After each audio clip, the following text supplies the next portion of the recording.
I appreciate you for pausing your life to play this video. I appreciate the views, the comments, and the likes from the last Free Talk Friday.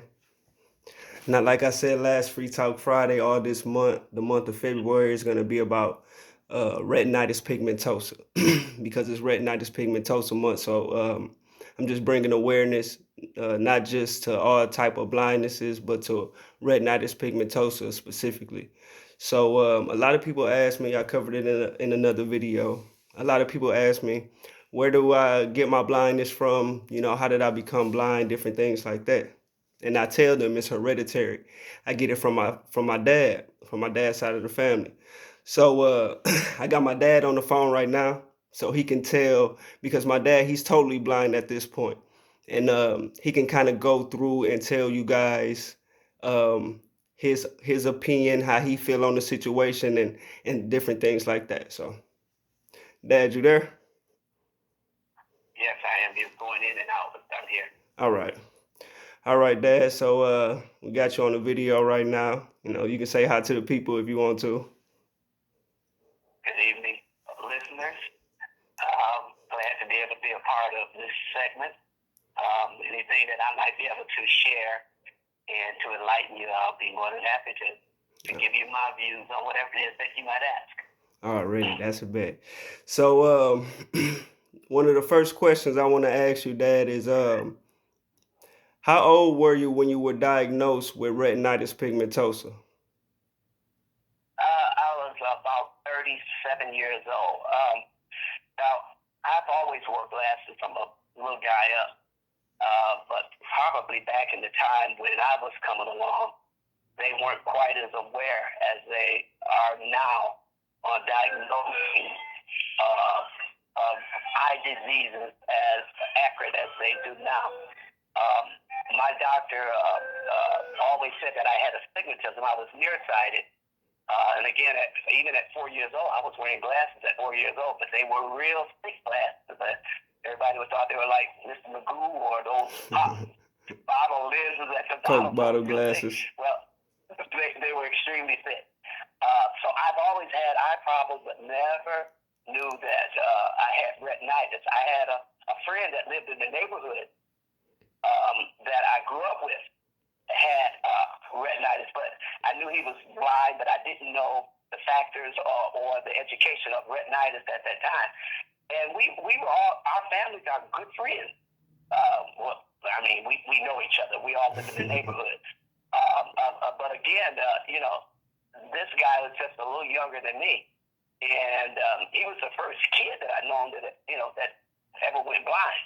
Mm, Later years, like I said, in '92, I was 92. It was diagnosed diagnosed in with 92. I was diagnosed in 1992 with RP. And it was just funny how it happened because I was driving and I worked a regular job. I lived a normal, which I live a normal everyday life now because I let nothing stop me. But I did everything that anybody else did.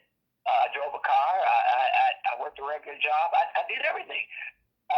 And I was driving the car one day and I kind of lost my vision and went in the ditch. And the car went in the ditch. We jumped out Wow. the ditch and came out the other side. And from that point, I said, I need to go to the doctor. And if I might say real quick, the job that I was doing previously in years past, I used to wear contact lenses. And I thought I had read an article that contact lenses and I worked in with formaldehyde that it would cause a blindness. And I couldn't find that article when I went to the doctor. And they start running tests. And I went down to Ford Hospital down in no, I take that back. I went down to Ann Arbor Hospital in Michigan, in Ann Arbor University, and that's where I was diagnosed. And they told me I had RP, retinitis pigmentosa, and from that point I started looking into it for what it was, but had no idea, what Okay, it was. Dad. So you say you were diagnosed when you were 32. How old are you now? I am 65. I think I was like 37 because it was in 92, 54, 61. Yeah, I was So like 38. I was so like 38. So Uh-huh. you've had the ability to go basically 30 years so far with vision and 30 years without vision. What That's it. how do you feel about that? Is it a significant difference in the lifestyle that you live from the sighted lifestyle that you used to live? Well, it's an adjustment. And anybody that goes through anything that is not normal in their regular life, that brought about a change, it's an adjustment. I'm not saying that it's always easy because, anytime you have a disability or something that's not normal, it has its ups and its downs. Yeah, I have up down moments, I have down moments, but I try to make the best out of it. I take each day and I turn around a bad to a good.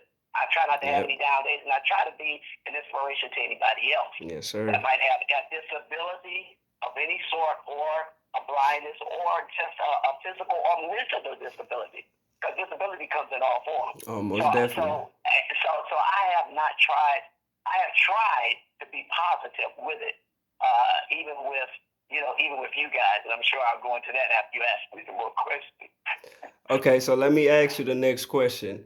Um, so I tell a lot of people, I make sure a lot of people know that I get it from my dad's side of the family that this particular eye disease is hereditary.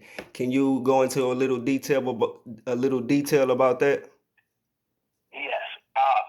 Now that is funny that it is hereditary, but I searched our family tree back on both sides, and nobody in the family has a blindness. Well, my great grandfather, he was 111 when he died. He was blind, but I guess at 111 you can be whatever you want. But he was 111 and he was blind.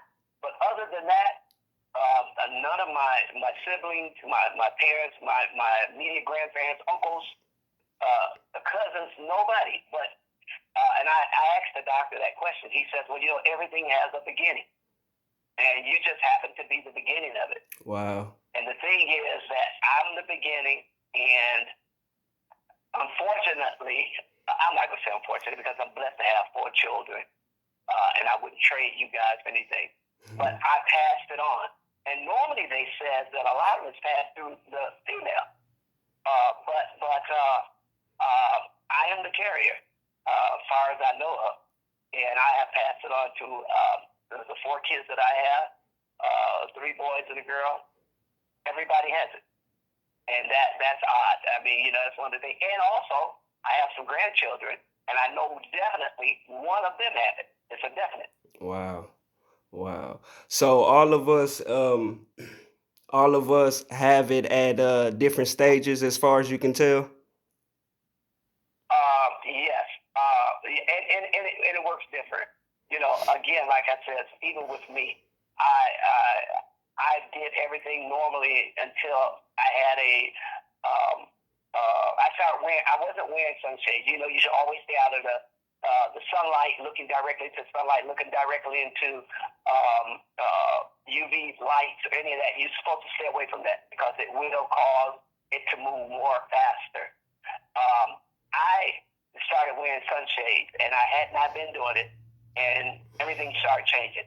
And once it started moving, it just started moving at a pace. Yeah. But yes, everybody, all you guys are at a different stage. You and I is probably at the worst. We have another. You have another brother. His is pretty bad. You have a sister. Hers is starting to get bad. And see, the thing is, and then your other brother, he has it, but he says his is not retinitis, but that's what he said his mom said. But we know that if everybody else has it, he has it, and if he's my son, he has it. Yeah, but, most definitely. but the thing is that yes, everybody has it at a different stage.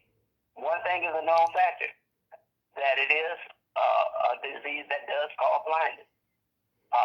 If my understanding, if you take a lot of vitamins, it should slow it down. My doctor tried to tell me some years ago to take vitamin E, 1,600 milligrams of vitamin E, and I didn't Vitamin do it. E. Vitamin Your E. doctor prescribes vitamin E for the Yes, eyes. yes, yes, yes. All right, Dad. I don't mean to cut you off, but I got one more question to ask you. Sure, Um, sure. it's a lot of talk going around about different surgeries. You know, they have all type of surgeries for all type of disabilities. It's a new surgery out for our specific eye disease. I really don't know the complications of the surgery, but have you heard of this current surgery? And if you have, what's your opinion on it? Well, I was looking at Good Morning America a couple of years ago, and I just happened to just landed there and looked at it, and the FDA had came out. He The mean listen FDA to it. He can't had see. came out. I'm sorry. I was telling them you mean listen to it because you couldn't see the TV. Ha ha, jokes. But I was looking at television, listening to television. And see, when I say looking at television, I get just as much out of looking at television as a visual person. And I I cover mean, that I in have an another advantage. video. I have the advantage that I can make the picture do what I want it to do. Yep. Where you guys or anybody else has to do it, make it whatever that they see. Yeah. But anyway, I lost my train of thought. The surgery. The surgery. The FDA had came out with approval, and my understanding that it comes out with pixel pictures, and what they do is that it's Basically it's like an a old school camera. video There game, it like is. a Nintendo That's 64 it. video game. And what they do is it shows them pixel pictures. And my understanding is that you can see perfectly except small print. Now, my understanding that they'll only do one eye, and it costs us like $180,000 $180,000 for one eye. for one eye, and they'll only do one. I've always come to the understanding that the belief that maybe not for me, because again I'm 65. Maybe it not for me, but for you and some of the other younger people and some of the listeners, somebody else that might have it. You know, there might be something else out because they come out with something new every day. Now, lately I have not been really checking, but if I had the opportunity to be a guinea pig or to be able to take the surgery, I would do it just for the education of it. Again, I try to share with anybody, especially you guys, anything that I learned, anything that I can pass on, anything that I can be of help to anybody, I try to pass that on. And anything that I can learn on that, I would love to be able to do it and to be able to share it. That's wonderful. That's beautiful. That's beautiful. I appreciate you, Dad. I appreciate you for putting your insight I in. appreciate you. I appreciate you for putting your insight in and telling your point of view of retinitis pigmentosa. I hope a lot of people can take that and stride with it and know that retinitis doesn't come in just blindness doesn't just come at a young age like me. It comes at an older age like you, and then it comes in infant age as well. So if I may say, can I jump in real quick? go ahead. And I don't want to. I know you want to close out, but I have another friend. He's 50, 56, 57 years old. He was just diagnosed this summer with retinitis pigmentosa. Wow. And he was telling me, and he and I are good friends. He was telling me, he says, he and I go to church together, and he says, I've been going to the doctor, and he says, man, I've been having problems seeing, and he says, and the doctor told me that I have retinitis pigmentosa. Wow. I said, say that again. Wow. He says, I have retinitis pigmentosa. And he was one of the deacons that would pick me up from church, pick me up for church, you know. And I told him, I said, you know, And his didn't hit into the age of 52. that I have. And he was amazed, and he said, but I shared with him. I shared with him the possibilities of what's to come. Yes. And if he needs any support, because there's going to be some times where he's going to be on a downer. Most he definitely. just needs to talk. And I say that to anybody that has anybody that they can talk to or needs that shoulder. Be a listening ear. Be there for that person that you might be able to uplift. You never know who it might be in that corner or who in that one room or Most who just won't definitely. say anything.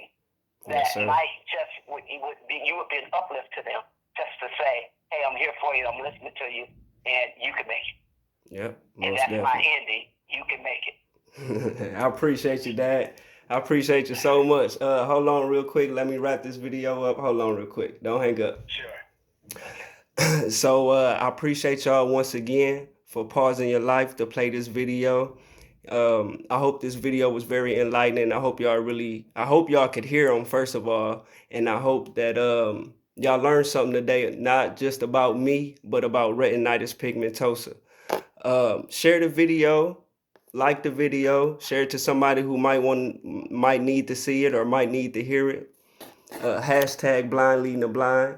Hashtag free talk Friday. Keep it positive, keep it forward, keep it safe.